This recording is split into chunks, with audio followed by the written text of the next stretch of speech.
नमस्कार दोस्तों, educational trip में मैं नितेश कुमार आप लोगों का स्वागत करता हूं। दोस्तों, आज हम लोग फिर से चलते हैं ब्रह्मांड घूमने। और ब्रह्मांड में हम लोग सौर परिवार के बारे में देख रहे थे, जिसमें हम लोगों ने बुध, शुक्र, पृथ्वी और मंगल के बारे में हमने बात किया हुआ था। हमने आपको ये भी बताया हुआ था कि जो आपके बुध, शुक्र, पृथ्वी और मंगल होते हैं, इनको हम लोग कहते हैं आंतरिक ग्रह, या फिर इनको हम लोग पृथ्वीय ग्रह के नाम से जानते हैं। इसके बाद बृहस्पति, शनि, अरुण, वरुण, ये सब के सब जो है वो आपके बड़े वाले ग्रह हैं, यानी कि बाहर वाले ग्रह हैं। इनको बाह्य ग्रह या फिर बृहस्पतीय ग्रह के नाम से जाना जाता है। जो आपके आंतरिक ग्रह हैं या फिर जो आपके पृथ्वीय ग्रह हैं, यह सभी के सभी ग्रह जो है वो चट्टानों से बने हुए हैं, इसलिए इनका घनत्व अधिक है। और यह जो आपके बाहर के सभी ग्रह हैं वह गैसों के बने हुए हैं, इसलिए इनका घनत्व जो होता है वो कम हो जाता है। साथ ही साथ हमने ये भी बात किया था कि जो आपका बुध ग्रह है, इसे तीव्रतम ग्रह के नाम से जाना जाता है। यह सबसे छोटा ग्रह है और यह सूर्य से सबसे नजदीक ग्रह है। यह सूर्य का एक चक्कर जो होता है वो 88 दिन में और अपने अक्ष पर एक चक्कर 58 दिन में पूरा कर लेता है। इसका तापांतर लगभग 600 डिग्री सेंटीग्रेड के करीब में है, यानी कि सबसे अधिक है। इसको अंग्रेजी में मरकरी के नाम से जाना जाता है। शुक्र ग्रह के बारे में बात करते हुए हमने कहा था कि यह सबसे गर्म ग्रह है और इसे उल्टा ग्रह के भी नाम से जाना जाता है। उल्टा ग्रह क्यों? क्योंकि शुक्र और अरुण ऐसे हैं जो क्लॉकवाइज घूमते हैं, बाकी सभी के सभी ग्रह जो हैं वो आपके एंटी क्लॉकवाइज घूमते हैं। सबसे चमकीला ग्रह है, सबसे गर्म ग्रह है, पृथ्वी की जुड़वा बहन कहा जाता है, पृथ्वी के सबसे निकटतम ग्रह है, इसे भोर का तारा या शाम का तारा कहा जाता है। साथ ही साथ इस पे कार्बन डाइऑक्साइड की अधिकता है। यह सूर्य का एक चक्कर 225 दिन में तथा अपने अक्ष पर एक चक्कर 243 दिन में पूरा करता है, यानी कि शुक्र ग्रह का एक दिन शुक्र ग्रह के एक वर्ष से बड़ा है। यह सबसे बड़ा अंतर इसमें माना जाता है। इसके बाद हमने बात किया था पृथ्वी की। तो पृथ्वी जो है वो पृथ्वी जो है सूर्य से लगभग एक एस्ट्रोलॉजिकल यूनिट यानी कि एक खगोलीय दूरी के करीब में उत्तरी दूरी पर स्थित है, जिसमें हमने आपको यह बता दिया था कि पृथ्वी जो है वो सूर्य से लगभग 14 करोड़ 96 लाख किलोमीटर की दूरी पर स्थित है। पृथ्वी का जो इकलौता प्राकृतिक उपग्रह है वह आपका चंद्रमा है, और चंद्रमा पृथ्वी का एक चक्कर 27.3 दिन और अपने अक्ष पर भी एक चक्कर 27.3 दिन में करता है, यानी कि यह हमारे सौर परिवार का इकलौता ऐसा ग्रह है या फिर इकलौता ऐसा पिंड है जिसका परिक्रमण और परिभ्रमण बराबर है। ठीक है, पृथ्वी को नीला ग्रह के भी नाम से जाना जाता है। यह अपने अक्ष पर 23.5 अंश, अपने कक्ष पर 66.5 अंश के करीब में झुकी हुई है। मंगल ग्रह के बारे में हमने बात किया था, तो मंगल ग्रह को लाल ग्रह के नाम से भी जाना जाता है। इसके बाद इसके दो उपग्रह हैं जिसको डीमोस और फोबोस कहते हैं, जिनमें से डीमोस जो है छोटा उपग्रह है। इसके अलावा मंगल ग्रह पर कई सारे ज्वालामुखी पाए जाते हैं। यहाँ पर फेरस ऑक्साइड की अधिकता है और आयरन की अधिकता के ही कारण, आयरन के क्रस्ट के ही कारण यह आपको लाल रंग का दिखाई देता है। और इसके ऊपर सबसे ऊंचा जो पर्वत है उसको हम लोग ओलंपस मोन्स या फिर निक्स ओलंपिया के भी नाम से जानते हैं। इसके अलावा हमने उपसौर और अपसौर के भी बारे में बात किया हुआ था।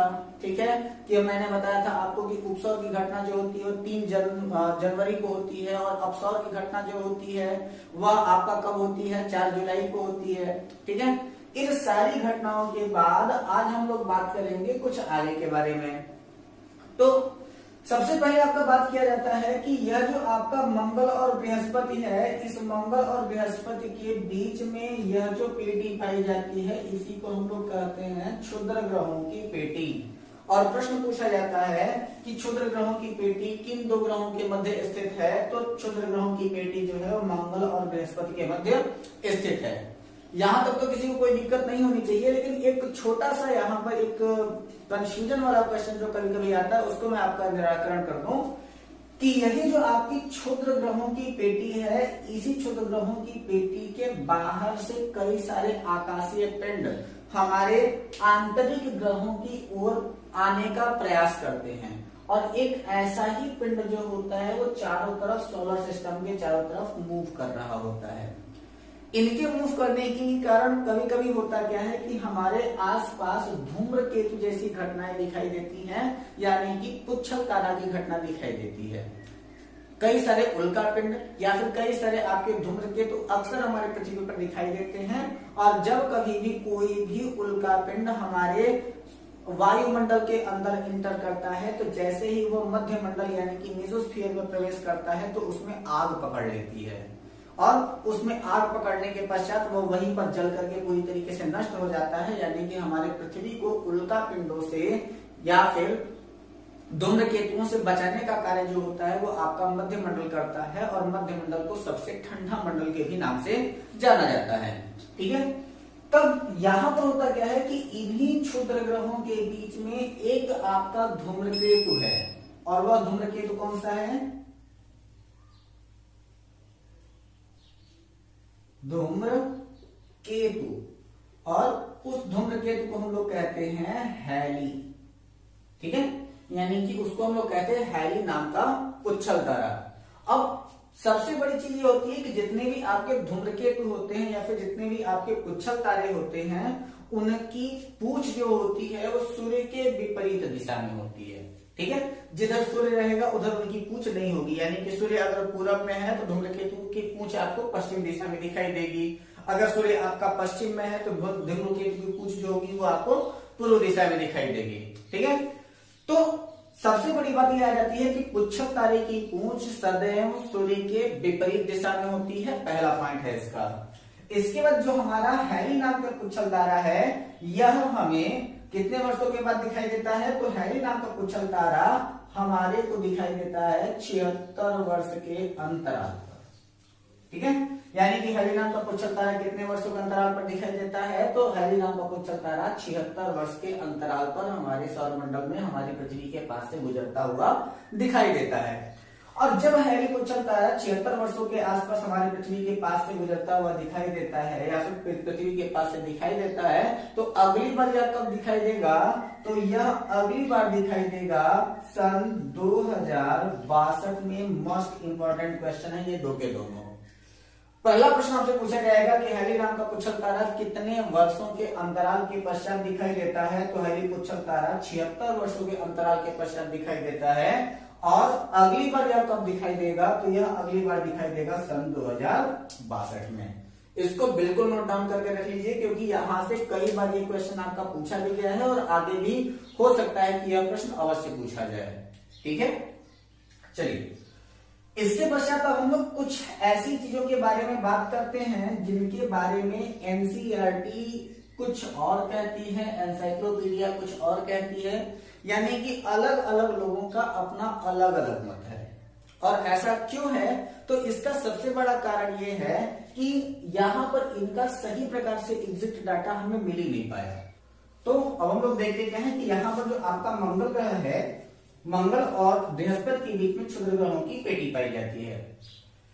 अलग अलग किताबों के आधार पर बृहस्पति ग्रह और शनि ग्रह के उपग्रहों की जो संख्या है वो अलग अलग बताई जाती है, जिनमें से जो आपका वर्तमान समय का जो डाटा है उसके आधार पर जो आपका बृहस्पति है उस बृहस्पति ग्रह के उपग्रहों की संख्या 64 और शनि ग्रह के उपग्रहों की संख्या कुल 81 मानी जाती है। ठीक है, अब हम लोग बात करते हैं बृहस्पति ग्रह की। तो सबसे पहले हम बृहस्पति के बारे में क्या जानते हैं? तो बृहस्पति को ग्रहों का देवता कहते हैं।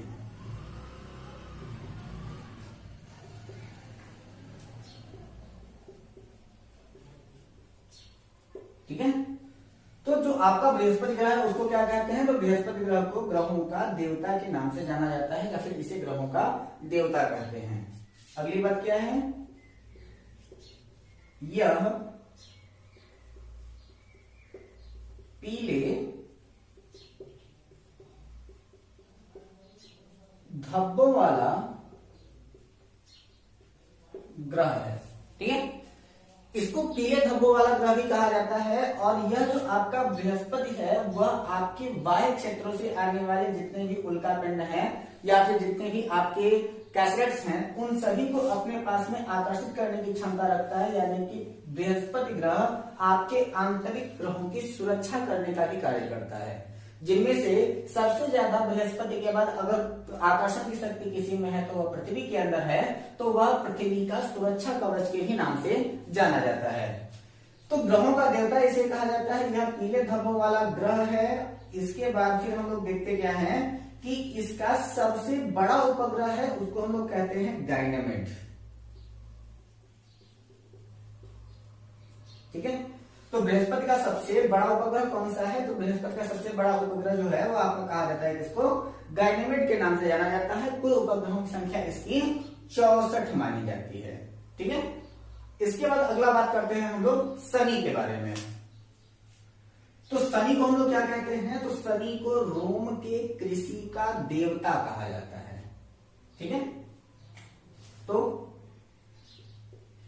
शनि इसको हम लोग कहते हैं रोम के कृषि का देवता।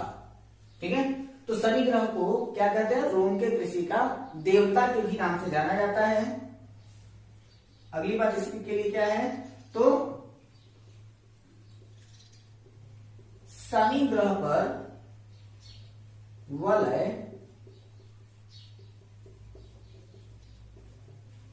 पाए जाते हैं। ठीक है, तो क्वेश्चन पूछा जाता है कि किस ग्रह पर वलय यानी कि छल्ले पाए जाते हैं? तो शनि ग्रह के ऊपर आपके क्या होते हैं? वलय पाए जाते हैं।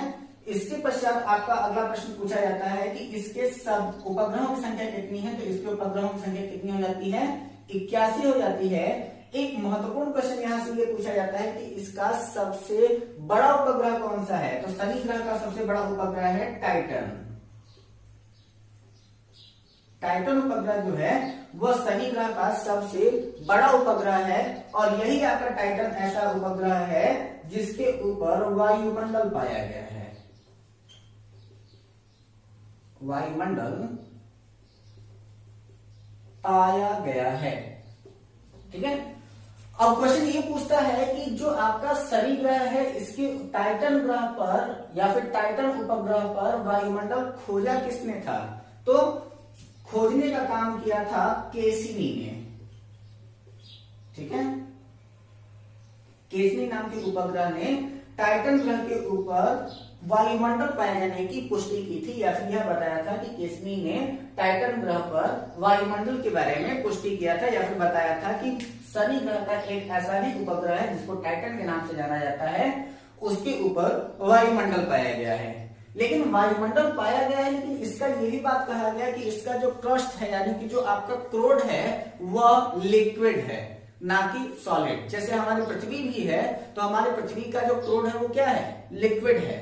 यहाँ पर इसके अंदर कई प्रकार के लावा भरे हुए हैं, उन लावा का ही बाहर जब निकलता है तो वह आपका ज्वालामुखी विस्फोट होता है। उसी प्रकार से जो टाइटन उपग्रह है, इस टाइटन उपग्रह का भी जो क्रोड है उस क्रोड के अंदर आपका द्रवित पदार्थ ही है, यानी कि उसके भी अंदर द्रव है, यानी कि तरल पदार्थ भरा हुआ है। इसके बाद बात करते हैं हम लोग अरुण ग्रह की। तो अरुण ग्रह को हम लोग लेटा हुआ ग्रह के भी नाम से जानते हैं। ठीक है,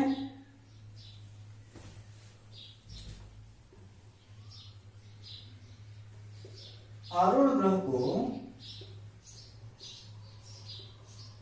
लेटा हुआ ग्रह के नाम से जानते हैं। ठीक है, तो क्वेश्चन पूछा भी जाता है कि किस ग्रह को लेटा हुआ ग्रह के नाम से जाना जाता है? तो अरुण ग्रह को लेटा हुआ ग्रह के नाम से जाना जाता है। क्यों? क्योंकि यह जो होता है वो अपने कक्ष में नियर अबाउट 88.5 अंश के करीब में झुका हुआ है, जिसका झुकाव सूर्य की ओर होता है। तो यह इसीलिए इसको क्या कहते हैं? इसको हम लोग लेटा हुआ ग्रह के भी नाम से जानते हैं। और इसकी खोज की गई थी 13 मार्च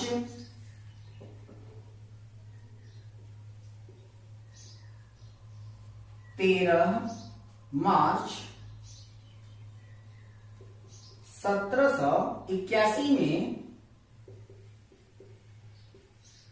विलियम हर्शल ने अरुण ग्रह की खोज किया था। ठीक है, तो यह भी क्वेश्चन पूछा गया है कि अरुण ग्रह की खोज करने वाले कौन है? तो अरुण ग्रह की खोज करने वाले हैं आपके विलियम हर्शल। कब किया था इन्होंने? तो 13 मार्च 1781 को विलियम हर्शल ने अरुण ग्रह की खोज किया था। जो आपका अरुण ग्रह है उसके 3 उपग्रह माने जाते हैं, उनको हम लोग कहते हैं एरियल, मिरांडा ट्रिटानिया। ठीक है, तो एरियल, मिरांडा और ट्रिटानिया किसके उपग्रह हैं? तो एरियल, मिरांडा और ट्रिटानिया जो है वो आपके अरुण ग्रह के उपग्रह माने जाते हैं। ठीक है, इसके बाद फिर हम लोग बात करते हैं किसकी? वरुण ग्रह की। तो वरुण ग्रह को हरा ग्रह के भी नाम से जाना जाता है। ठीक है, तो वरुण को हम लोग क्या कहते हैं?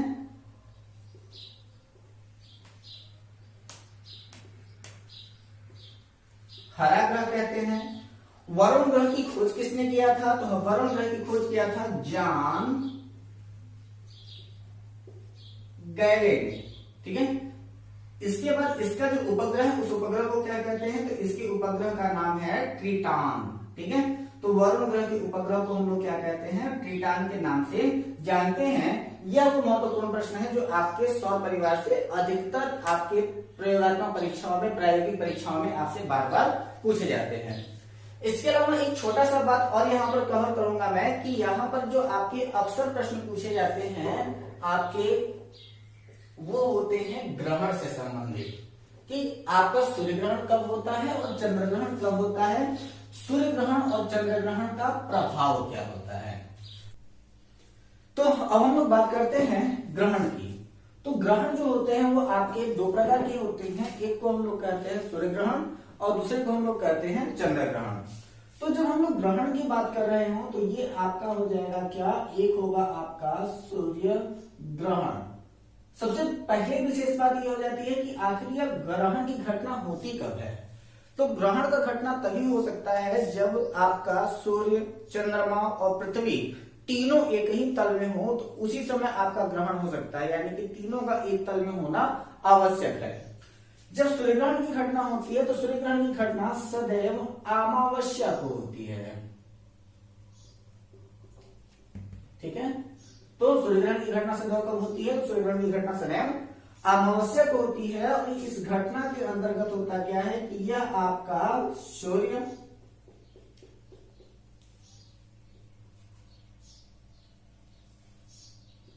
चंद्रमा, पृथ्वी। ठीक है, तो जब कभी भी सूर्य और पृथ्वी के बीच में चंद्रमा आ जाता है तो उस घटना को हम लोग क्या कहते हैं? सूर्य ग्रहण के नाम से जानते हैं।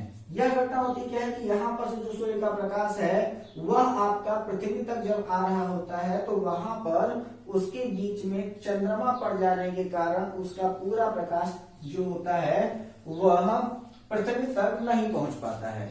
तो बीच में यह जो सतह होती है तो वहां पर जो आपका सूर्य जो होता है चंद्रमा की वजह से जब हम पृथ्वी से देखते हैं, तो जब कभी भी सूर्य का कोई एक भाग अगर ढकता है चंद्रमा की वजह से तो उसको हम लोग कहते हैं आंशिक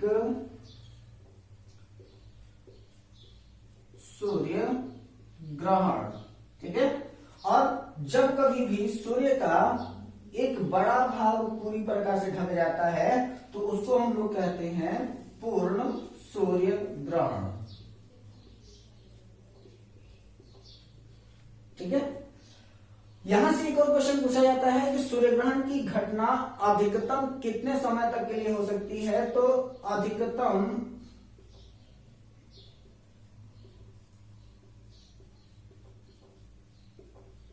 सूर्य ग्रहण 8 मिनट तक का हो सकता है, इससे ज्यादा नहीं होगा।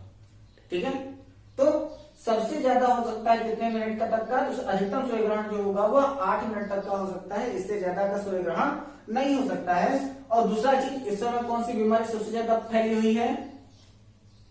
कोरोना। अच्छा, तो ये जो आपका एरिया है इस एरिया को हम लोग कहते हैं किरीट। ठीक है, इसको हम लोग क्या कहते हैं? किरीट के नाम से जानते हैं। ठीक है, इसी को हम लोग कहते हैं CORONA, कोरोना। ठीक है, तो यह जो आपका कोरोना जो होता है वह डायमंड रिंग की तरह चमकता है। ठीक है, तो यह जो आपका कोरोना है यानी कि जो किरीट है वह डायमंड रिंग की तरह चमकता है। कब? पूर्ण सूर्य ग्रहण के पश्चात। पूर्ण सूर्य ग्रहण के पश्चात। ठीक है, तो जब कभी भी सूर्य और पृथ्वी के बीच में चंद्रमा आ जाए तो उसको हम लोग क्या कहते हैं, उसको हम लोग सूर्य ग्रहण कहते हैं। यह घटना सदैव अमावस्या को होती है। जब कभी भी पूर्ण सूर्य ग्रहण होता है तो उसके चारों तरफ एक वलय यानी कि एक छल्ला बनता है, जिसको हम लोग कोरोना या फिर किरीट कहते हैं, जिसे हम लोग डायमंड रिंग के नाम से जानते हैं। तो इसके बारे में कहा जाता है कि जो आपका कोरोना है वह पूर्ण सूर्य ग्रहण के पश्चात डायमंड रिंग की तरह चमकता है। तो इस बात का आप लोग ध्यान रखेंगे। और जब कभी भी ग्रहण लगता है तो इनकी ग्रहण की कलाओं का हमारे ज्वार भाटा के ऊपर सबसे ज्यादा असर पड़ता है। तो आपकी अगली घटना आ जाती है किसकी, चंद्र ग्रहण की घटना।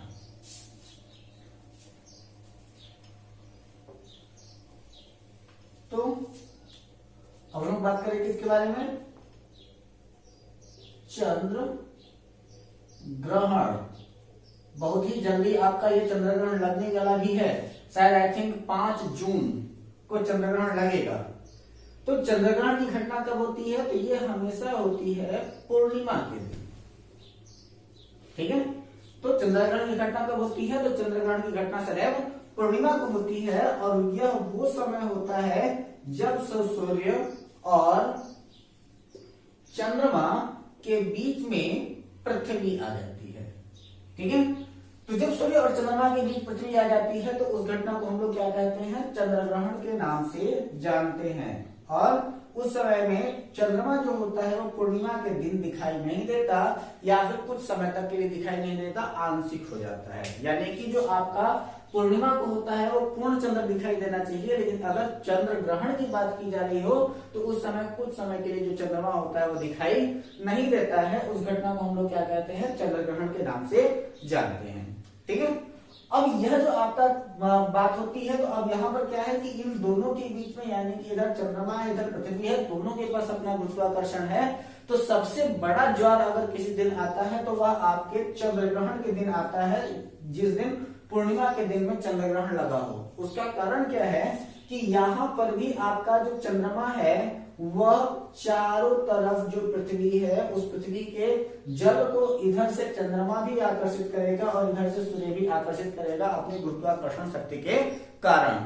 तो यहाँ पर इसके पोल्स के जो वाटर होते हैं उनके ऊपर कोई खास प्रभाव नहीं होता, लेकिन इन दोनों के समय पर जब कभी भी ग्रहण लगता है तो उस ग्रहण के समय में ज्वार जो होता है वो सबसे ऊंचा ज्वार आता है। यानी कि अगर आपसे पूछा जाए कि सबसे ऊंचा ज्वार किस समय में आता है, तो सबसे ऊंचा ज्वार आता है जिस समय आपका चंद्र ग्रहण लगा होता है। ठीक है, तो हम आशा करते हैं आपको यह वीडियो पसंद आई होगी। यदि आपको हमारी यह वीडियो पसंद आई हो तो अपनी राय हमारे कमेंट बॉक्स में जरूर दें, हमारे इस वीडियो को लाइक करें, तथा यदि हमारे चैनल पर नए हैं तो हमारे चैनल को सब्सक्राइब करके बेल आइकन दबाना ना भूलें। हमारे इस वीडियो को ज्यादा से ज्यादा लोगों को शेयर करें। घर पे रहें, हंसते रहें, मुस्कुराते रहें, अपना और अपनों का ख्याल रखें। धन्यवाद।